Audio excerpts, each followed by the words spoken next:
Well, hi guys, it's me, it's Miss Cheka. And since we have finished Dancing Home, we got a little extra time on our hands to choose next book.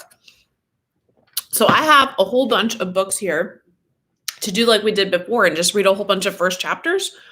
So here is the stack that I picked up. This first one is called When You Reach Me by Rebecca Stead, and it has a Newbery sticker. This one is Unnatural Creatures, which, I mean, is pretty massive, but evidently it's a bunch of short stories by Neil Gaiman, who is a very good writer, but he writes like kind of scary, spooky stories. This one is Space Case by Stuart Gibbs.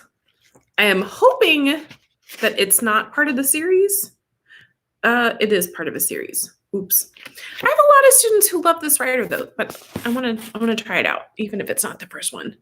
Hoot, Carl Hyacin. That's another one that I've heard good things about. So, there's Tess. Hi, Tess. So I don't know if we'll get to all of them today, but here's the ones that I have. So let's start with this one, When You Reach Me. And just looking at the cover, it looks like it takes place maybe in New York City. Like you see all these brownstones. And I like the colors and I like the font a lot. Look at that font. Very fancy. Okay. Let's see here. Oh, it starts with a quote. The most beautiful experience we can have is the mysterious. Albert Einstein from The World as I See It, 1931. I love Albert Einstein. Things you keep in a box. So Mom got the postcard today. It says, "Congratulations" in big curly letters. And at the very top is the address of Studio TV 15 on West 58th Street. After 3 years of trying, she has actually made it. She's going to be a contestant on the $20,000 Pyramid, which is hosted by Dick Clark. Okay, so first of all, my theory from the cover is correct because that is an address in New York City. Second of all, $20,000 Pyramid was a very famous game show on TV. And Dick Clark was a famous game show host. On the postcard, there's a list of things to bring. She needs some extra clothes in case she wins and makes it to another show where they pretend it's the next day, even though they really tape 5 in one afternoon. Barrettes are optional, but she should definitely bring some with her. Unlike me, Mom has glossy red hair that bounces around and might obstruct America's view of her small, freckled face. And then there's the date she's supposed to show up, scrawled in blue pen on a line at the bottom of the card. April 27th, 1979, just like you said. I checked the box under my bed, which is where I've kept your notes these past few months. There it is, in your tiny handwriting, April 27th, Studio TV 15. The words all jerky looking, like you wrote them on the subway. Your last proof. I still think about the letter you asked me to write. It nags at me, even though you're gone and there's no one to give it to anymore. Sometimes I work on it in my head, trying to map out the story you asked me to tell about everything that happened this past fall and winter. It's all still there, like a movie I can watch when I want to, which is never. Things that go missing. Mom has swiped a big paper calendar from work and scotch taped the month of April to the kitchen wall. She used a fat green marker, also swiped from work, to draw a pyramid on April 27th, with dollar signs and exclamation points all around it. She went out and bought a fancy egg timer that can accurately measure a half minute. They don't have fancy egg timers in the supply closet at her office. April 27th is also Richard's birthday. Mom wonders if that's a good omen. Richard is Mom's boyfriend. He and I are going to help Mom practice every single night, which is why I'm sitting at my desk instead of watching after-school TV, which is the birthright of every after-school kid, every latchkey kid. Latchkey kid is a name for a kid with keys who hangs out alone after school until a grown-up gets home to make dinner. Mom hates the expression. She says it reminds her of dungeons and must have been invented by someone strict and awful with an unlimited childcare budget. Probably someone German, she says, glaring at Richard, who was German but not strict or awful. It's possible. In Germany, Richard said, I would be one of the Schlüsselkinder, which means key children. You're lucky, he tells me. Keys are power. Some of us have to come knocking. It's true, he doesn't have a key. Well, I mean, he has a key to his apartment, but not ours. Richard looks the way I picture guys on sailboats. Tall, blonde, very tucked in, even on weekends. Or maybe I picture guys on sailboats that way because Richard loves to sail. His legs are very long and they don't really fit under our kitchen table, so he has to sit kind of sideways with his knees pointing out toward the hall. He looks especially big next to Mom, who's short and so tiny she has to buy her belts in the kids department and make an extra hole on her watch band so it won't fall off her arm. Mom calls Richard Mr. Perfect because of how he looks and how he knows everything. And every time she calls him Mr. Perfect, Richard taps his right knee. He does that because his right leg is shorter than his left one. All his right foot shoes have 2-inch platforms nailed to the bottom so that his legs match. And bare feet, he limps a little. You should be grateful for that leg, Mom tells him. It's the only reason we let you come around. Richard has been coming around for almost 2 years now. We have exactly 21 days to get Mom ready for the game show. So instead of watching television, I'm copying words for her practice session tonight. I write each word on one of the white index cards Mom swipes from work. When I have 7 words, I bind the cards together with the rubber band she also swiped from work. I hear Mom's key in the door and flip over the word pile so she can't peek. Miranda! She cloms down the hall. She's on a claw kick lately and sticks her head in my room. Are you starving? I thought we'd hold dinner for Richard. I can wait. Truth is, I've just eaten an entire bag of cheese doodles. After-school junk food is another fundamental right of the latchkey kid. I'm sure this is true in Germany, too. Are you sure you're not hungry? Want me to cut up an apple for you? What's a kind of German junk food, I ask her. Wiener Krispies? She stares at me. I have no idea. Why do you ask? No reason. Well, do you want the apple or not? No, and get out of here. I'm doing the words for later. Great. She smiles and reaches into her coat pocket. Catch! She lobs something toward me, and I grab what turns out to be a bundle of brand new markers in rainbow colors, held together with a fat rubber band. She clomps back toward the kitchen. Richard and I figured out a long while ago that the more stuff Mom swipes from the office supply closet, the more she's hating work. I look at the markers for a second and then get back to my word piles. Mom has to win this money. Okay, so technically that was 2 chapters, but the first one was so short. So there's definitely a mystery element here because evidently somebody has been sending her notes, predicting about her mom being on the game show. Let's see what the back of the book says. It says, when Miranda starts receiving mysterious notes, she doesn't know what to do. The notes tell her that she must write a letter, a true story, and that she can't share her mission with anyone, not even her former best friend, Sal. It would be easy to ignore the strange messages, except that whoever is in them appears to have an uncanny ability to predict the future. And if that's the case, Miranda has an even bigger problem, because the notes tell her that someone needs saving and that she might be too late to help. All right. So, a mystery that takes place in New York City in the late 70s. Okay.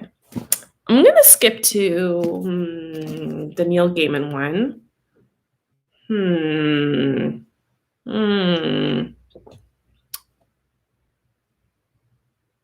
This long pause is that sometimes his stories are very creepy. But we're going to try it out anyway. Okay, and since there's a whole bunch of stories, should we go with the first one or should we go by title?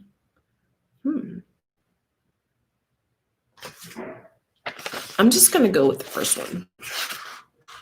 Okay.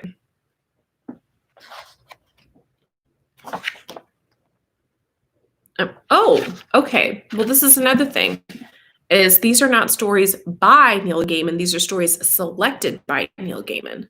So he didn't write all of them. Interesting. Okay. Well, I wish it would tell us who the writers were so we could tell right away if there's one that we know we're going to like. Nope. Okay.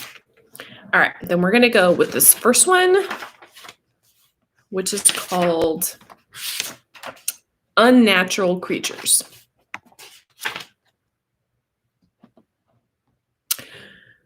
The first time Reginald Archer saw the thing, it was in its simplicity absolute. It owned not the slightest complication or involvement. It lacked the tiniest, the remotest, the most insignificant trace of embellishment. It looked like this. And then, there you go. It's a little dot. A spot. Nothing more. Black, as you see, somewhat lopsided, as you see, an unprepossessing, unpretentious spot. It was located on Reginald Archer's dazzlingly white linen tablecloth on his breakfast table, 3½ inches from the side of his egg cup. Reginald Archer was in the act of opening the egg in the egg cup when he saw the spot. Okay, I'm going to make theory right now that this is taking place in England because, number one, I don't know anybody in the United States whose name is Reginald, who goes by Reginald. That feels British to me. And two, the egg cup. I have always wanted, I just think that egg cups are hilarious. Have you ever seen an egg cup? Do you know what I'm talking about? It's like a little stand for your egg. And then you can like crack it and with a little tiny spoon get your egg. I don't know. I just think that would be like very adorable. But it's very British. Or European, I guess. He paused and frowned. Reginald Archer was a bachelor and had been for his full 43 years, and he was fond of a smoothly running household. Things like black spots on table linens displeased him, perhaps beyond reason. He rang the bell to summon his butler, Fawkes. That worthy entered, and seeing the dark expression on his master's face, approached his side with caution. He cleared his throat, bowed ever so slightly, just exactly the right amount of bow, and following the direction of the master's thin, pale, pointing finger, observed in his turn the spot. "What," said Archer, "is this doing here?" Fawkes, after a moment's solemn consideration, owned he had no idea how the spot had come to be there, apologized profusely for its presence, and promised its imminent and permanent removal. Archer stood, the egg left untasted in its cup, his appetite quite gone, and left the room. It was Archer's habit to retire every morning to his study and there attend to any little chores of correspondence and finance which had accumulated. His approach to this, as to everything else, was precise to the point of being ritualistic. He liked to arrange his days in reliable, predictable patterns. He had seated himself at his desk, a lovely affair of lustrous mahogany, and was reaching for the mail which had been tidily stacked for his perusal, when on the green blotter which entirely covered the desk's working surface, he saw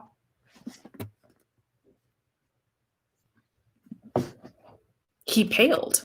I do not exaggerate, and rang once more for his butler. There was a pause, a longer pause than would usually have occurred before the trustworthy Fawkes responded to his master's summons. The butler's face bore a recognizable confusion. "The spot, sir," Fawkes began, but Archer cut him short. "Bother the spot," he snapped, indicating the offense on the blotter.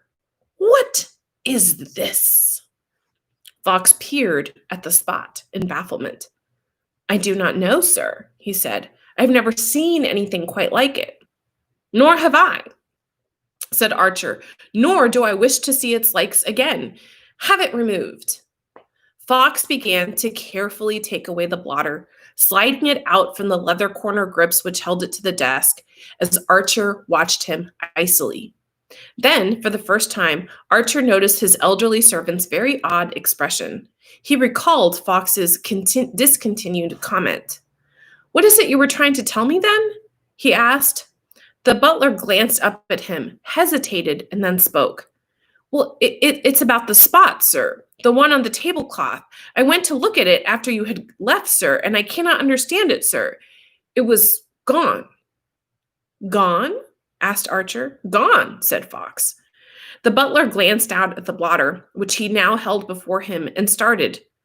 "And so is this, sir," he gasped, and turning round the blotter revealed it to be innocent of the slightest trace of a spot. Conscious now that something very much out of the ordinary was afoot, Archer gazed thoughtfully into the space. Fox, watching, observed the gaze suddenly harden into focus. "Look over there, Fox," said Archer in a quiet tone, "over yonder at the wall." Fox did as he was told, wondering at his master's instructions, and then comprehension dawned, for there on the wallpaper, directly under an indifferent seascape, was... So there's that same black spot, guys, but do you notice that it's getting a little bigger every time? Archer stood, and the two men crossed the room.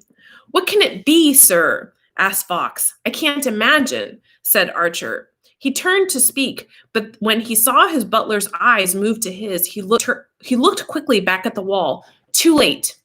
The spot was gone. "It needs constant observation," Archer murmured, then aloud, "Look for it, Fox, look for it. And when you see it, don't take your eyes off of it for a second." They walked around the room in an intensive search. They had not been at it for more than a moment when Fox gave an exclamation. "Here, sir," he cried, "on the windowsill." Archer hurried to his side and saw...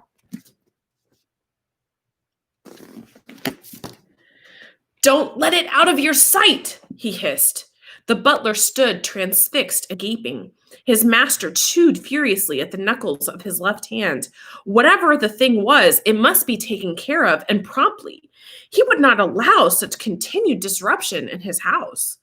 But how to get rid of it? He shifted to the knuckles of his other hand and thought. The thing he hated to admit it, but there it was. Supernatural overtones. Perhaps it was some beastly sort of ghost. He shoved both hands, together with their attendant knuckles, into his pants pockets. It showed the extreme state of his agitation, for he loathed nothing more than unsightly bulges in a well-cut suit. Who would know about that sort of thing? Who could possibly handle it? It came to him in a flash. Sir Henry Mandifer. Of course, he'd known Sir Harry back at school, only plain Harry then, of course, and now they shared several clubs. Harry had taken to writing, made a good thing of it, and now, with piles of money to play with, he'd taken to spiritualism, become perhaps the top authority in that field. Sir Harry was just the man, if only he could persuade him. His face set in grimly determined lines, Archer marched to his telephone and dialed Sir Harry's number. It was not easy to get through to him as it had been in the old days. Now there were secretaries, suspicious and secretive.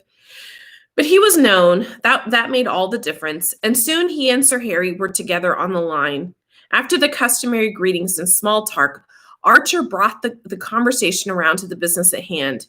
Crisply, economically, he described the morning's events. Could Sir Harry find it possible to come? He fancied that time might be an important factor. Sir Harry would. Archer thanked him with all the warmth his somewhat constricted personality would allow, and with a heartfelt sigh of relief, put back the receiver. He'd barely done it when he heard Fox give a small cry of despair. He turned to see the old fellow wringing his hands in abject misery. "I just blinked, sir," he quavered, "only blinked." It had been enough.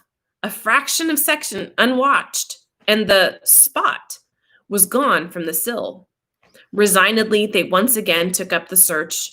Sir Henry Mandifer settled back comfortably into the cushioned seat of his limousine and congratulated himself on settling the business of Marston Rectory the night before. It would not have done to leave that dangerous affair in the lurch, but the bones of the mewing nun had been found at last, and now she could rest peacefully in a consecrated grave. No more would headless children decorate the Cornish landscape. No more would the nights resound with mother's lamentations. He had done his job, done it well, and now he was free to investigate what sounded a perfectly charming mystery. Um, So it looks like Sir Harry Manderford goes around and investigates supernatural things. I'm kind of getting into the story, but we have run out of time. So we're going to have to leave off for today. So be good, eat your fruits and vegetables, and I'll be here to hang out with you tomorrow. Bye, guys.